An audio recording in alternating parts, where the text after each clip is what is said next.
je vis un autre ange qui volait par le milieu du ciel, ayant un évangile éternel pour l'annoncer aux habitants de la terre, à toute nation, à toute tribu, à toute langue et à tout peuple.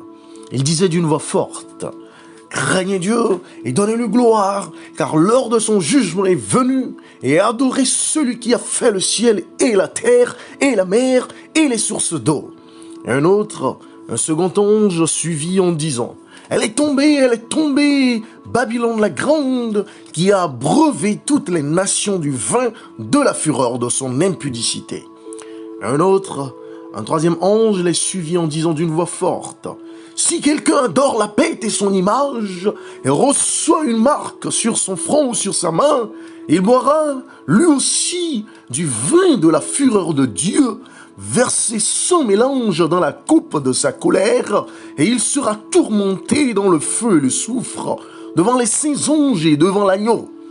Et la fumée de leur tourment monte au siècle des siècles, et ils n'ont de repos ni jour ni nuit, ceux qui adorent la bête et son image, et quiconque reçoit la marque de son nom. C'est ici la persévérance des saints qui gardent les commandements de Dieu et la foi de Jésus. Et j'ai entendu du ciel une voix qui disait, « Écris, heureux dès à présent les morts qui meurent dans le Seigneur. » Oui, dit l'Esprit, afin qu'ils se reposent de leurs travaux, car leurs œuvres les suivent. Je regardais, et voici, il y avait une nuée blanche, et sur la nuée était assis quelqu'un qui ressemblait à un fils d'homme, ayant sur sa tête une couronne d'or, et dans sa main une faucille tranchante. Chers amis, bienvenue à cette émission qui vous est réservée pour parler du temps de la fin. Eh bien, aujourd'hui, notre message a pour titre « D'une fin sans espoir à un espoir sans fin ». D'une fin sans espoir à un espoir sans fin. Prions ensemble. Éternel notre Dieu, nous te bénissons, nous te louons, nous te célébrons, nous t'exaltons pour tous tes refaits. Tes bienfaits sont pour nous les meilleurs. Ta bienveillance, oh Seigneur, vaut mieux que la vie elle-même, car sans elle, elle ne vaut pas la peine d'être vécue. Seigneur, c'est toi qui nous garde et qui nous guide. Seigneur, c'est toi qui pourvoit nos besoins et qui, par ton pouvoir, nous fait subsister. Seigneur, en ce moment, parle-nous et touche-nous. Transforme-nous et prépare-nous. Accorde-nous ce salut qui ne vient que de toi. Accorde-nous cette justice, cette sainteté, cette perfection qui ne vient que de toi. En attendant, jouir de ta gloire dans la félicité céleste et éternelle. Oh, donne-nous un espoir sans fin au nom de Jésus-Christ. Amen. Les entreprises, les partis politiques et les mouvements religieux ont tous leurs slogans. Selon l'encyclopédie des petites entreprises d'entrepreneurs.com, un slogan est une phrase d'accroche ou un groupe de mots qui sont combinés d'une manière particulière pour identifier un produit ou une entreprise. À bien des égards, il ressemble aux engagements de l'entreprise et à ses buts. Ces brèves déclarations d'une ligne identifient l'organisation. Elles façonnent l'attitude des employés et des consommateurs quant à la raison d'être de l'entreprise. Dans un sens, tout comme les éleveurs marquent leur bétail pour identifier le propriétaire, ces déclarations marquent les entreprises ou les produits. Dieu marque également les mouvements religieux. Il y appose son sceau d'approbation identifiable pour distinguer l'authentique de la contrefaçon. Il révèle clairement cette marque à la fin de l'histoire humaine dans le dernier livre de la Bible, l'Apocalypse. Chers amis, permettez-moi à présent de commencer avec vous une étude détaillée d'Apocalypse chapitre 14, versets 6 à 12 et chercher des réponses à nos questions les plus profondes. Les messages précédents nous ont donné le contexte de ces trois anges volant au milieu du ciel. Nous avons découvert que dans cette bataille entre le bien et le mal, Jésus a envoyé son message du dernier jour au monde afin de nous préparer à son retour. Ce message est rempli d'espoir pour les hommes et les femmes qui cherchent des réponses aux questions les plus complexes de la vie. Dans cette présentation, nous chercherons les réponses à deux questions qui ont tourmenté l'humanité à travers les millénaires. 1. Comment puis-je vivre éternellement? La vie éternelle est-elle une possibilité? 2. Quel est le sens de la vie? Comment puis-je trouver un véritable épanouissement et un but? Lorsque la plupart des gens pensent au dernier livre de la Bible, c'est-à-dire l'Apocalypse, leurs pensées se tournent presque immédiatement vers des bêtes effrayantes, des symboles mystiques et des images étranges. Le livre d'Apocalypse effraie autant de personnes qu'il en rassure. Une fois, alors qu'un coiffeur coupait les cheveux d'un de ses clients, celui-ci dit « J'ai lu le dernier livre de la Bible, l'Apocalypse, hier soir, et j'ai eu tellement peur que je n'ai pas pu dormir. » Heureusement, le client était quelqu'un qui connaissait l'Apocalypse et il a pu rassurer son ami coiffeur en lui disant que le livre de l'Apocalypse est un livre d'espoir. Il est plutôt surprenant que tant de gens hésitent à lire l'Apocalypse et qu'ils le lisent plein d'angoisse. Le premier verset du premier chapitre donne le ton pour le reste du livre. Ayant un aperçu d'Apocalypse à partir du premier verset du premier chapitre, voyons un peu de quelle révélation il s'agit et d'où viennent ces messages. Là, nous lisons « Révélation de Jésus-Christ que Dieu lui a donné pour montrer à ses serviteurs les choses qui doivent arriver bientôt et qu'il a fait connaître par l'envoi de son ange à son serviteur Jean. » Eh bien, chers amis, le message de l'Apocalypse est un message d'espoir de la fin des temps, rempli de grâce. Il décrit Christ comme l'agneau immolé 28 fois. Dans Apocalypse chapitre 5, il est l'agneau immolé du ciel et les êtres célestes chantent ses louanges. Dans Apocalypse chapitre 13, verset 8, il est l'agneau immolé depuis la fondation du monde. Au chapitre 17, il est l'agneau qui vainc le dragon. Tout au long de l'histoire, le peuple de Dieu a été confronté à des épreuves, à l'oppression et à la persécution, mais Jésus, l'agneau de Dieu, ne l'a pas abandonné. Il a toujours été là pour l'encourager, le soutenir et le fortifier. Voyons maintenant trois choses que Jésus fait pour nous dans le 5e verset de ce premier chapitre d'Apocalypse. Et de la part de Jésus-Christ, le témoin fidèle, le premier-né des morts et le prince des rois de la terre, à celui qui nous aime, qui nous a délivrés de nos péchés par son sang, et qui a fait de nous un royaume des sacrificateurs pour Dieu son Père. À lui soit la gloire et la puissance au siècle des siècles. Amen. Voilà ce que nous disent les 5e et 6e versets de ce premier chapitre. Eh bien, selon ces versets, il est celui qui nous aime, qui nous a délivrés de nos péchés par son sang et qui a fait de nous un royaume des sacrificateurs pour Dieu son Père. En Christ, nous sommes pardonnés, purifiés et transformés. La grâce pardonne notre passé, donne du pouvoir à notre présent et de l'espoir à notre avenir. En Christ, nous sommes délivrés de la peine et de la puissance du péché. Et un jour, nous serons délivrés de la présence du péché. Tel est le message plein d'espoir et de grâce du dernier livre de la Bible, l'Apocalypse. C'est Christ qui met fin à notre recherche intérieure d'accomplissement, de but et de sens. Voyez-vous, chers amis, le cœur du livre de l'Apocalypse est un message urgent du dernier jour qui se trouve dans le 14e chapitre. Dans la représentation des trois anges volant au milieu du ciel, Dieu proclame son dernier message de miséricorde à un monde qui se meurt. Apocalypse chapitre 14, verset 6 déclare « Je vis un autre ange qui volait par le milieu du ciel, ayant un évangile éternel pour l'annoncer aux habitants de la terre, à toute nation, à toute tribu, à toute langue et à tout peuple. » La première partie de la phrase témoigne de l'urgence du message. La deuxième nous montre qu'il est éternel et enfin universel, puisqu'il doit être proclamé à toute nation, tribu, langue et peuple.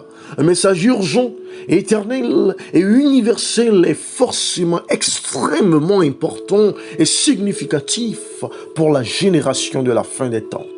C'est la compréhension de ce message qui nous permettra de découvrir le projet divin pour la vie et les signes distinctifs de son peuple aujourd'hui.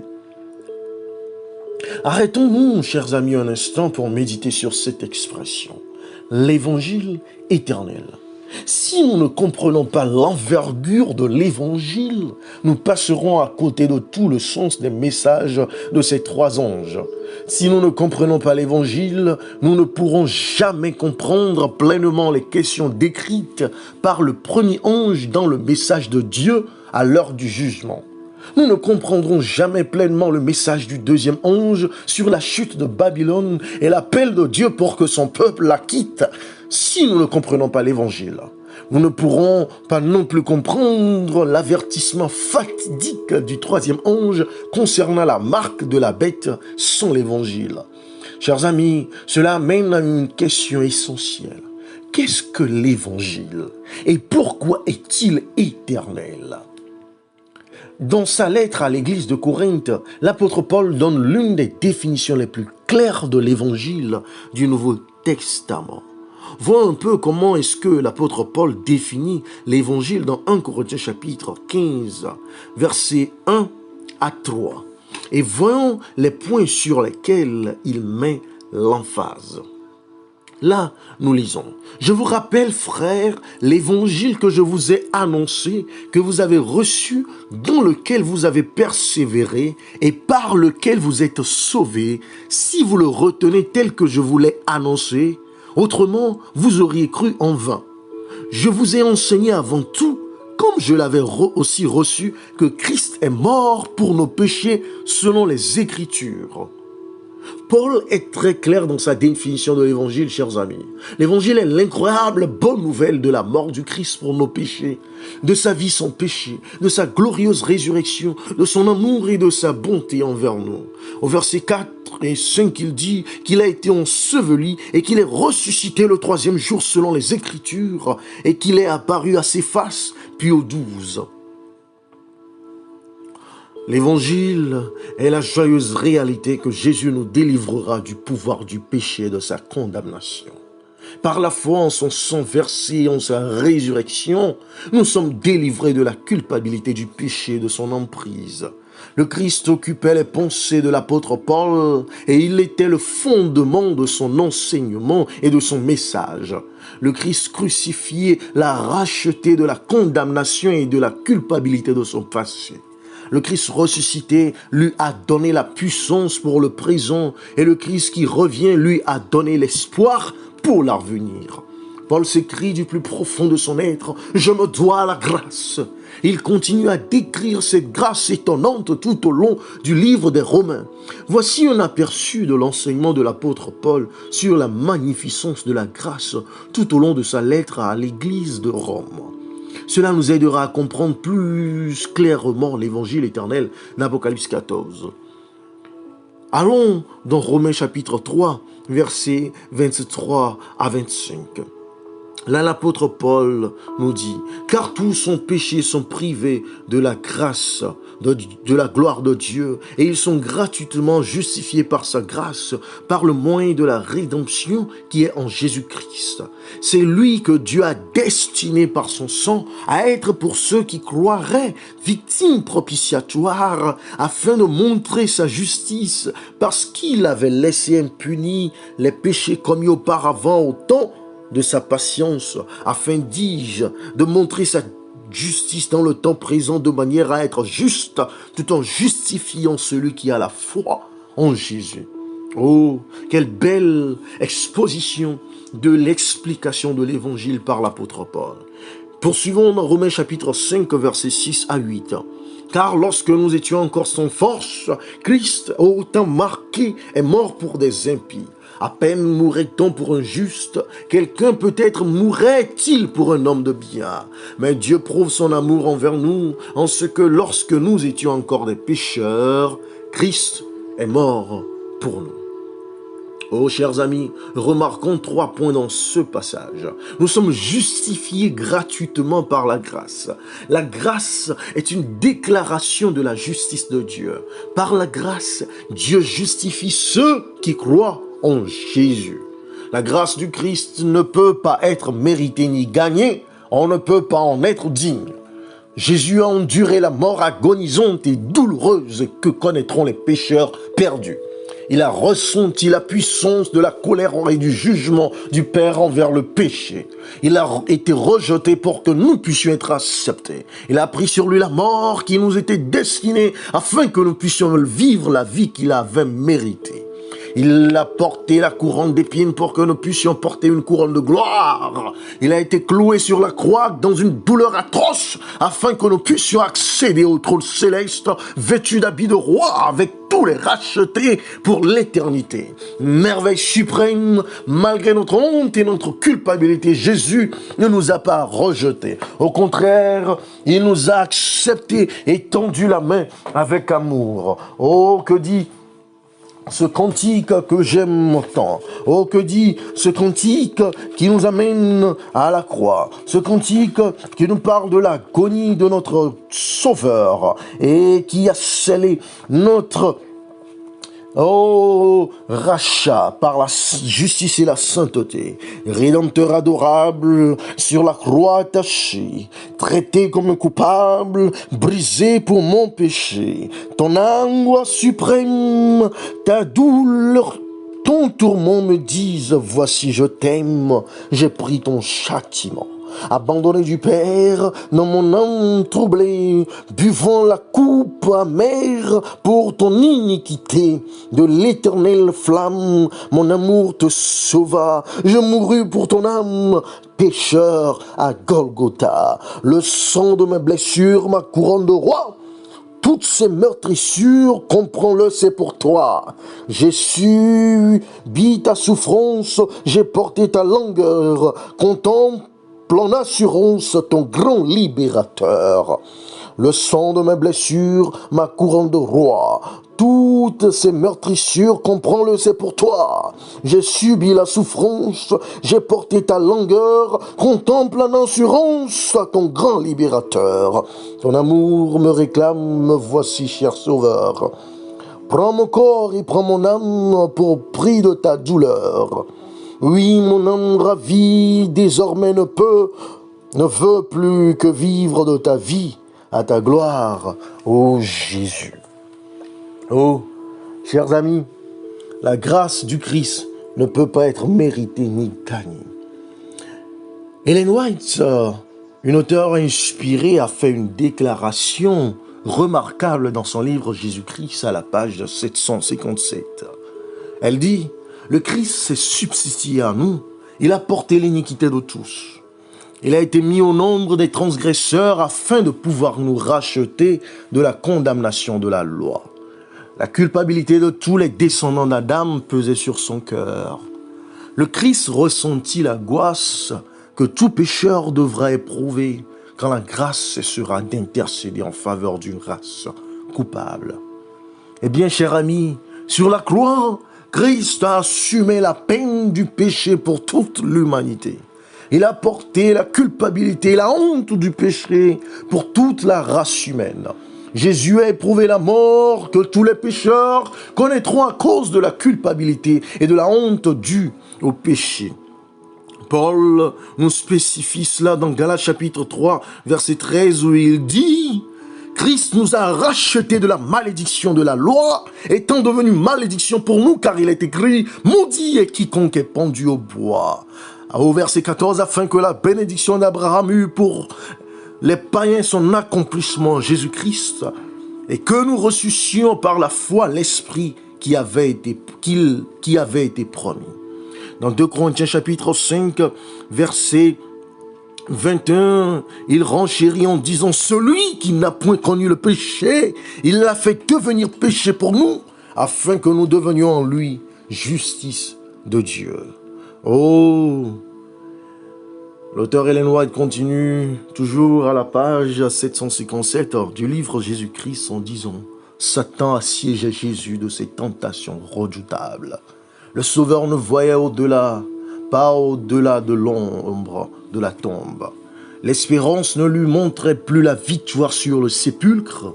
Il ne possédait plus l'assurance que son sacrifice plaisait son Père. sachant que le péché est odieux à la divinité, il redoutait que la séparation ne fût éternelle. Regardez tout ce qu'a subi Christ pour mon âme.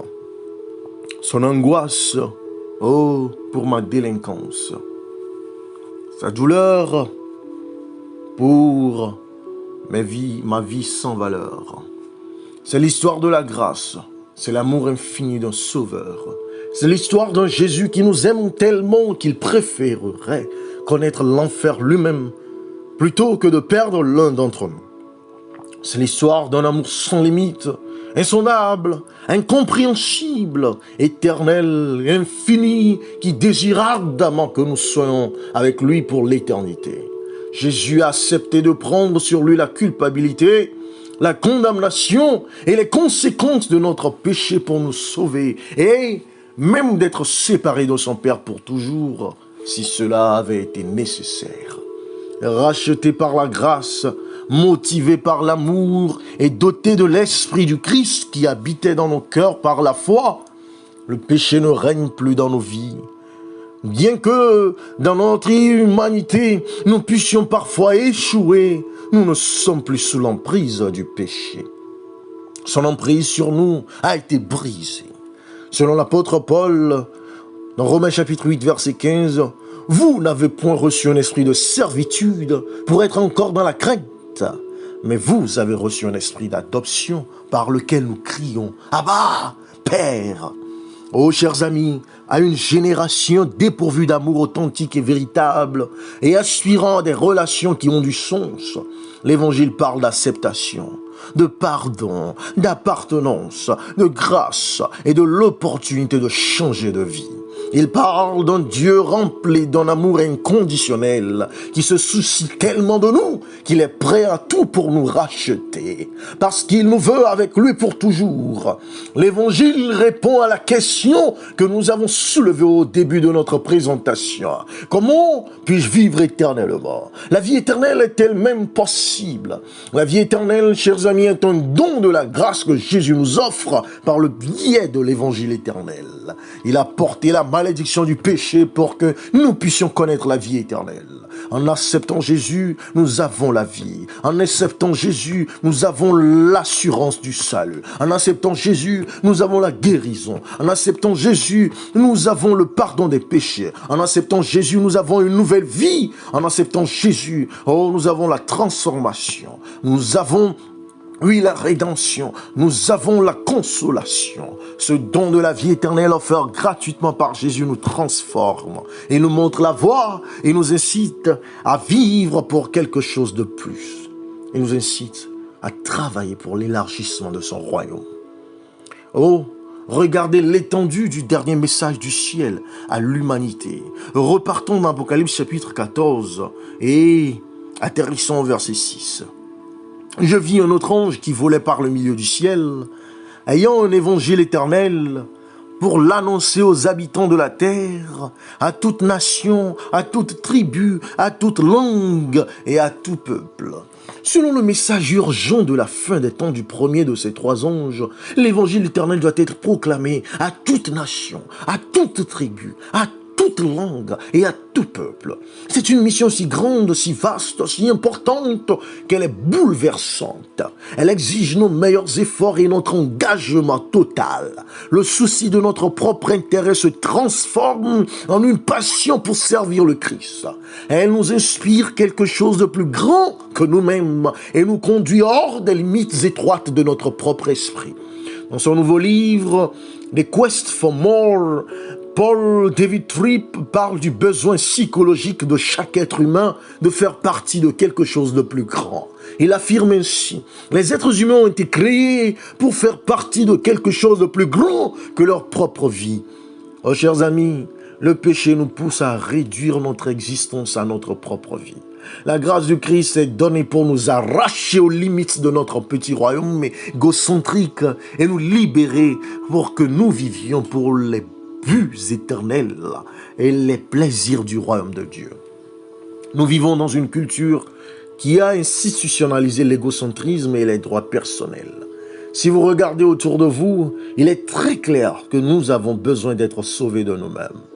Des choses comme l'endettement, la dépendance, l'obésité, l'addiction, le divorce, etc. sont les fruits d'une culture de l'égocentrisme où nous cherchons du sens là où il n'y en a pas. Il y a une liberté à trouver en vivant pour quelque chose de plus grand que soi. En fin de compte, cela signifie vivre pour la gloire de Dieu et la réussite de son plan pour le monde qu'il a créé. Il n'y a rien de plus inspirant, de plus épanouissant, de plus gratifiant que de faire partie d'un mouvement divin qui dépasse de loin ce qu'un seul être humain pourrait accomplir seul. Savez-vous que la croissance de l'Église chrétienne du Nouveau Testament a explosé parce que chaque croyant a vécu pour un objectif plus grand que lui-même. Le livre de l'Apocalypse décrit un peuple de la fin des temps qui est passionné par le partage de l'amour et de la grâce de Jésus avec les autres.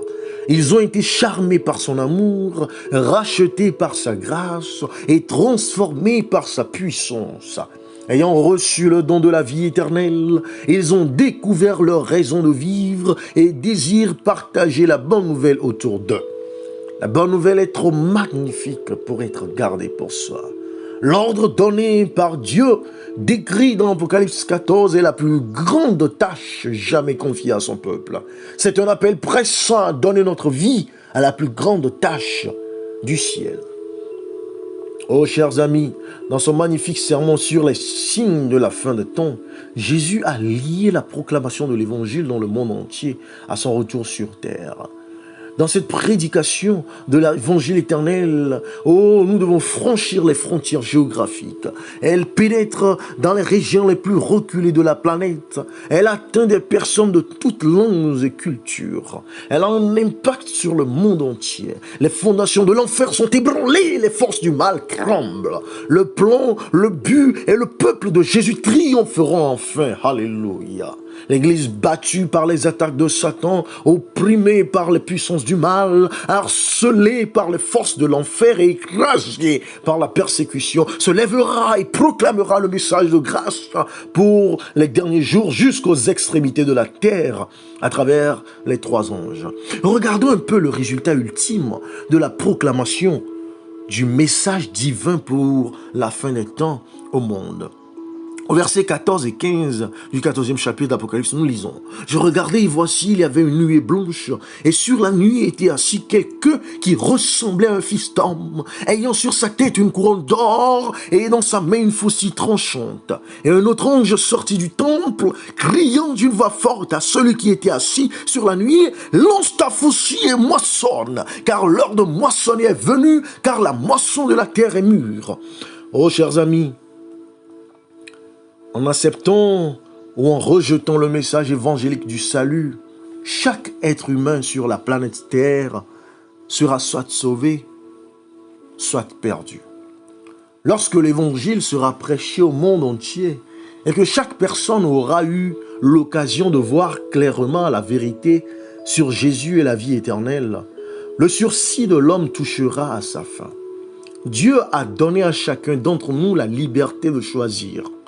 L'appel final du ciel est que chacun d'entre nous confie sa vie à Christ qui a porté notre culpabilité, notre honte et notre condamnation sur la croix du calvaire.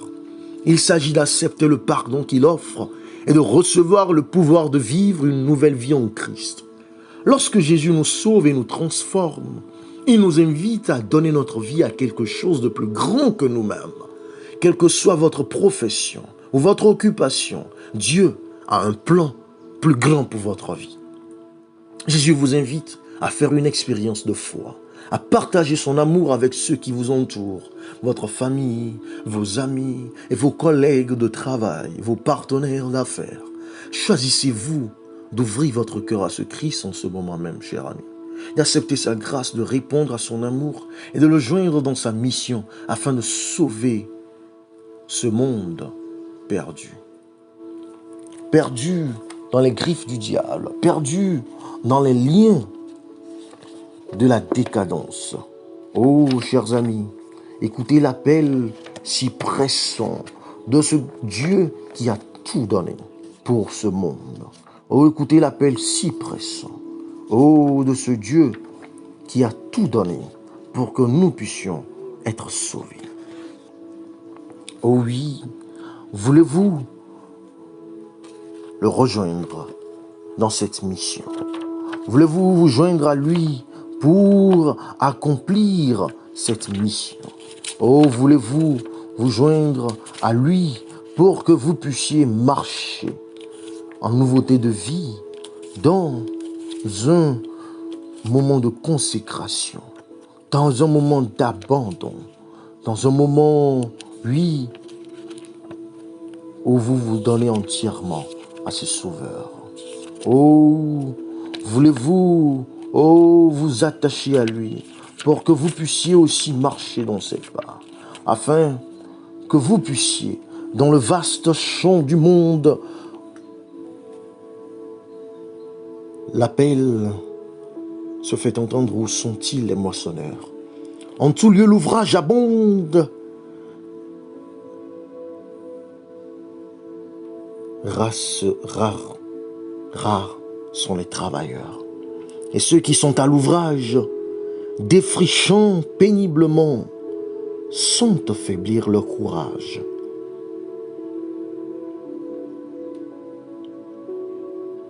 Dans leur morne isolement, souffrant de la solitude, d'un infructueux labeur, une immense lassitude envahit parfois leur cœur. Loin, bien loin la patrie, que fait-on pour eux là-bas? Oh, qu'ils sachent que l'on prie, fortifie, ô Dieu, leurs bras. Oui, Seigneur, nous voulons être tous ouvriers avec toi, désireux, ô divin Maître, de te voir acclamer roi. Nous voici pour ton service. Viens mettre en nos cœurs à tous ton esprit de sacrifice. Daigne disposer de nous. Oh, si vous voulez vous joindre au Sauveur en ce moment, alors que vous songez à cet appel, vous songez à cet appel si pressant, si urgent, écoutez ce que dit Ellen White dans La tragédie des siècles, aux pages 526 et 527. Mais le grand prêtre et les chefs du peuple, en dépit de l'inutilité de leurs efforts pour trouver un sujet d'accusation contre lui, et malgré l'évidence de la puissance et de la divine sagesse de ses paroles, étaient déterminés à repousser ses enseignements et à le condamner. Craignant de devenir ses disciples, ils rejetaient les preuves les plus claires de sa messianité. Ces adversaires du Sauveur étaient des hommes que les Israélites avaient appris à vénérer dès leur enfance, et devant l'autorité desquels, dans une aveugle obéissance, ils avaient été accoutumés à se courber. Comment se fait-il, disait-on, que nos chefs, nos scribes et nos savants ne croient pas en Jésus? S'il était le Christ, ces hommes pieux ne le recevraient-ils pas? C'est l'influence de ces docteurs qui amena le peuple juif à rejeter son Rédempteur. Beaucoup de ceux qui font une haute profession de piété sont aujourd'hui animés de l'esprit de ces sacrificateurs et de ces chefs. Refusons de prêter l'oreille au témoignage des Écritures relatifs aux vérités destinées à notre temps. Ils invoquent leur nombre, leur richesse, leur popularité et méprisent le petit groupe des défenseurs de la vérité pauvre et impopulaire. Jésus-Christ savait que l'autorité usurpée que s'attribuaient les scribes et les pharisiens ne prendrait pas fin à la dispersion des Juifs. Il avait une vision prophétique de la longue histoire de l'exaltation de l'autorité humaine et de la domination des consciences qui, de tout temps, ont été le fléau de l'Église. L'effrayante dénonciation qu'il lança contre les scribes et les pharisiens, aussi bien que l'avertissement qu'il donna au peuple de ne pas suivre des conducteurs aveugles, nous ont été conservés comme une mise en garde pour les générations futures. L'Église romaine réserve au clergé le droit d'interpréter les Écritures, sous prétexte que seuls les ecclésiastiques peuvent les expliquer. On les a enlevés au peuple. Chers amis, Christ nous accorde la chance, la grâce de collaborer avec lui. Il veut de vous. Il veut être votre partenaire dans cette mission de sauvetage. Il vous veut dans sa vigne, il vous veut comme ouvrier. Oh oui, il vous veut comme son disciple, son apôtre. Oh oui, son homme ou sa femme de bien. Oh, sa personne de confiance. Quelqu'un par qui il peut disséminer les bénédictions sur cette terre. Il vous veut comme son messager ou sa messagère. Il vous veut comme personne honnête, intègre, qui ne peut être vendu ni acheté dans ce monde corrompu. Ah oui, Christ vous appelle. Entendez-vous son appel? Si oui, je veux prier avec vous en ce moment. Afin que nous puissions nous abandonner à lui tout entier. Afin que nous puissions lui appartenir sans retour ni détour. Éternel, à toi nous venons en ce moment. Prends-nous tels que nous sommes et transforme-nous tels que tu veux que nous soyons. Oh oui, si faible, oh oui, si fébrile, oh oui, en péril devant les dangers, devant l'effroi, oh oui, devant le doute et l'incrédulité. Nous voulons nous reposer en ton bras. Nous voulons nous jeter à tes pieds et te demander que veux-tu que nous fassions. Qu'attends-tu de nous? Seigneur, nous voici, envoie-nous. Envoie-nous dans nos familles, envoie-nous dans nos bureaux, envoie-nous dans nos lieux d'affaires, envoie-nous dans les centres d'influence et d'affluence. Envoie-nous comme des apôtres ou des éducateurs, envoie-nous comme des hommes ou des femmes d'affaires, envoie-nous comme des soignants ou comme des femmes et des hommes de prière, de guérison, de délivrance, de foi et de prodige. Envoie-nous, Seigneur, comme des administrateurs, envoie-nous comme des scientifiques ou des docteurs, envoie-nous comme des gens serviables, des serviteurs et des servantes. Envoie-nous comme des leaders qui changent la destinée des nations pour ton royaume futur. Envoie-nous, Seigneur, comme des prédicateurs. Envoie-nous comme des chantres. Envoie-nous, Seigneur, comme des démonstrations vivantes de ta puissance transformatrice. Gloire à toi, gloire à jamais. Car nous avons la pleine assurance, nous avons la confiance en ta puissance, en ta toute puissance, car tu dis tout pouvoir m'a été donné dans le ciel et sur la terre. Allez, faites de toutes les nations les disciples. Seigneur, nous allons selon ta promesse. Nous allons selon ta grâce. Nous allons dans ta pleine puissance. Nous allons, Seigneur, proclamer cet évangile éternel. Proclamer la délivrance aux captifs, proclamer la guérison aux boiteux, aux sourds, aux muets, aux paralytiques, aux gens enchaînés par l'ennemi. Nous proclamons, Seigneur, une année de jubilé pour les prisonniers du diable, pour les possédés, les harcelés, pour les perdus, en vue de préparer un peuple pour ton second avènement en ta puissance, dans l'obéissance à ta sainteté. En ton nom, Seigneur Jésus-Christ, nous allons prier. Amen. Amen.